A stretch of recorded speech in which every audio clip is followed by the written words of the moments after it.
Bismillahirrahmanirrahim. Assalamu alaikum. My name is Samara and I'm a clinical psychologist. It's my first video. Through my channel, you will learn about psychology.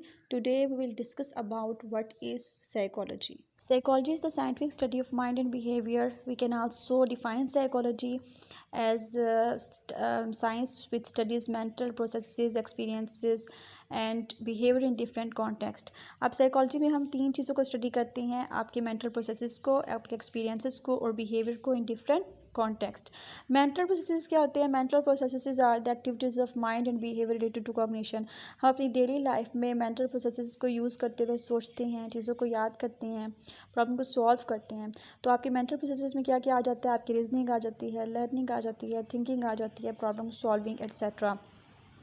Then आपके experiences आ जाते हैं। Experiences बहुत important होते हैं क्योंकि आपकी जो learning होती है वो बेस कर रही होती है आपके एक्सपीरियंसेस के ऊपर। So experiences can be defined as a learning acquired through everyday life situation, और आपके experiences person to person vary कर रहे होते हैं। उसके बाद आप जानते हैं बिहेवियर्स जो होते हैं वो आपके रिस्पॉन्सेज होते हैं, ठीक है। डिफरेंट कॉन्टेक्स्ट में आपका बिहेवियर डिफरेंट होता है। तो साइकोलॉजी में इन तीनों चीज़ों को, मेंटल प्रोसेसेस को, एक्सपीरियंसेस को और बिहेवियर को डिफरेंट कॉन्टेक्स्ट में स्टडी किया जाता है। We also define psychology as a science of soul, as psyche means soul and logos mean science. According to William James, psychology is the science of mental processes. According to William Wundt, psychology is the science which studies the internal experiences. According to J.B. Watson, psychology is the science of behaviour. Okay, यहाँ पे मैं अपनी जो psychology की definitions हैं उनको and कर रही हूँ और मैं मूव कर रही हूँ 4 गोल्स ऑफ साइकोलॉजी की तरफ, ठीक है। They are the 4 goals of psychology: description, explanation, prediction and control. अब ये 4 गोल्स ऑफ साइकोलॉजी क्यों ज़रूरी है कि उनके यूज़ करते हुए आप एक प्रॉब्लमेटिक बिहेवियर को चेंज कर सकते हो, ठीक है, या आप एक पॉजिटिव बिहेवियर को डिवेल्प कर सकते हो। The first goal of psychology is to describe the problematic behaviour, ठीक है। पहला गोल क्या है कि आपने प्रॉब्लमेटिक बिहेवियर को, इशू को जो है वो डिस्क्राइब करते हैं। फॉर एग्जांपल, आपके पास एक क्लाइंट आता है और वो कहता है कि मैं जब भी क्लासरूम में प्रेजेंटेशन देता हूँ तो मुझे एंजाइटी फील होती है और उसकी वजह से मैं प्रेजेंटेशन अच्छे से नहीं दे पाता। अब यहाँ पे डिस्क्रिप्शन में आपका ये प्रॉब्लम आ जाएगा, ठीक है। डिस्क्रिप्शन बेसिकली आपके इस क्वेश्चन का आंसर होती है कि व्हाट इज़ हैपनिंग। अब यहाँ पे क्या हो रहा है? क्लाइंट को एंजाइटी फील हो रही है जब वो क्लासरूम में प्रेजेंटेशन देता है, ठीक है। उससे उसकी प्रेजेंटेशन अच्छे से नहीं हो पाती, वो बोल नहीं पाता, वो नर्वस हो जाता है, ठीक है। अब नेक्स्ट आपका आ जाता है एक्सप्लेन, ठीक है। अब आप एक्सप्लेनेशन में आप इस क्वेश्चन को मज़ीद सर्च करते हो, आप बेसिकली रीज़न ढूंढते हो कि वाई इट इज़ हैपनिंग। एक प्रॉब्लमेटिक बिहेवियर हो रहा है लेकिन क्यों हो रहा है। अब जब आप उसे क्वेश्चन करते हो तो वो आपको बताता है कि मुझे इससे मेरे माइंड में ये होता है कि लोग मुझ पे हंसेंगे, तमाम स्टूडेंट मुझ पे मेरा मजाक उड़ाएंगे, मैं अच्छे से बोल नहीं पाऊँगा, या मैं बोलूँगा तो मुझसे गलत हो जाएगा, मुझे भूल जाएगा और स्टूडेंट्स जो हैं वो मेरा मजाक उड़ाएंगे, ठीक है। अब उसके माइंड में ये थिंकिंग है और इसकी वजह से क्या होता है कि वो वाकई ही क्लासरूम में जाके अच्छे से प्रेजेंटेशन नहीं दे पाता, नर्वस हो जाता है। तो अब हमें एक्सप्लेनेशन में किस क्वेश्चन का आंसर मिला कि वाई इट इज़ हैपनिंग। अब ये दोनों चीज़ें आपको पता चल गई। डिस्क्रिप्शन में आपने बताया कि व्हाट इज़ हैपनिंग, क्या हो रहा है। एक्सप्लेनेशन में आपने बता दिया कि वाई इट इज़ हैपनिंग। अब नेक्स्ट आप मूव करते हैं हम, तो प्रिडिक्शन आ जाती है। अब आप प्रिडिक्ट कर सकते हो कि वो जब भी क्लासरूम में प्रेजेंट करेगा तो एंजाइटी फील करेगा। सो प्रिडिक्शन के बाद आप 4th स्टेप पे आते हो जो कि है चेंज और कंट्रोल। ये स्टेप बहुत इंपॉर्टेंट है। यहाँ पे आप आके ऐसे एक्शंस लेते हो, ऐसी स्ट्रेटजीज यूज़ करते हो कि उसके प्रॉब्लमेटिक बिहेवियर को चेंज किया जाए, ठीक है, कंट्रोल किया जाए और चेंज किया जाए। और यहाँ पे आप आके फिर यहाँ पे आपका बेसिकली काम शुरू होता है कि आप अब स्ट्रेटजीज यूज़ करते हो, टेक्निक्स यूज़ करते हो in order to change his behaviour. So आप इन 4 गोल्स को यूज़ करते हुए एक प्रॉब्लमेटिक बिहेवियर को क्या करते हो? चेंज करते हो। Now I am going to discuss about some branches of psychology. The first branch is abnormal psychology. Abnormal psychology is dedicated to patients who display abnormal behavior.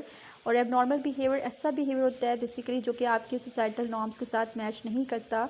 इसमें आपकी तमाम मेंटल इलनेसेस आ जाती हैं, such as bulimia nervosa and schizophrenia etcetera.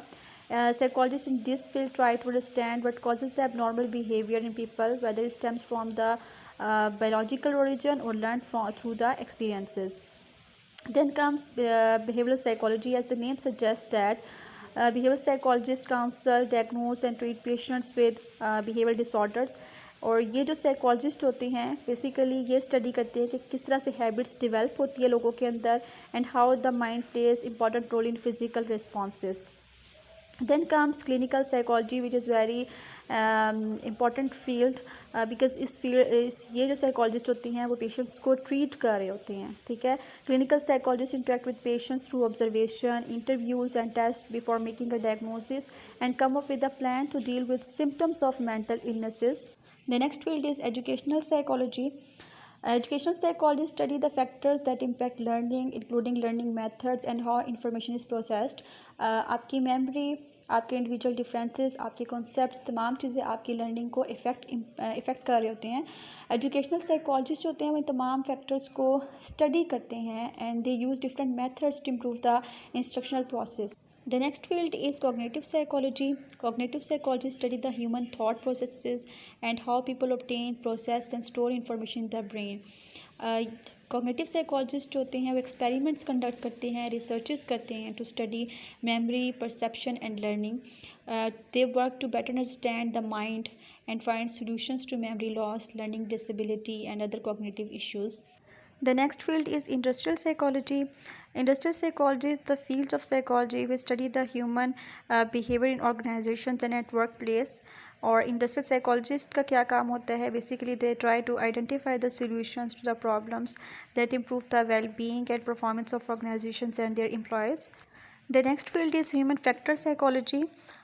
Human factor psychologists use research methods to improve transportation, consumer products, telecommunication technology, and any system with which human interacts. Their goal is to create the safer and more effective systems by better understanding people expectations and how they interact with products and technology. ये psychologist researches conduct करते हैं और consult करते हैं companies से to ensure a safe working environment for employees. The last field of psychology is developmental psychology. It is very important field of psychology because in this field we study human development from birth to old age. और आपको पता है development में आपकी physical development आ जाती है, emotional आती है, कॉग्निटिव डेवलपमेंट आ जाती है. Development psychologists basically study how people grow at different stages of life. They also conduct researches to help the people to reach at their full potential. For example, एक बच्चा 15 months का है और वो बोल नहीं सकता. अब जो डेवलपमेंटल साइकोलॉजिस्ट होगा he will work with parents and doctor to understand the situation and to detect and treat any psychological or health problem. It's all about today's lecture. Thank you for watching my video. अगर आपने मेरा channel subscribe नहीं किया तो please subscribe कर लें ताकि आप मेरी अपकमिंग वीडियोज़ को देख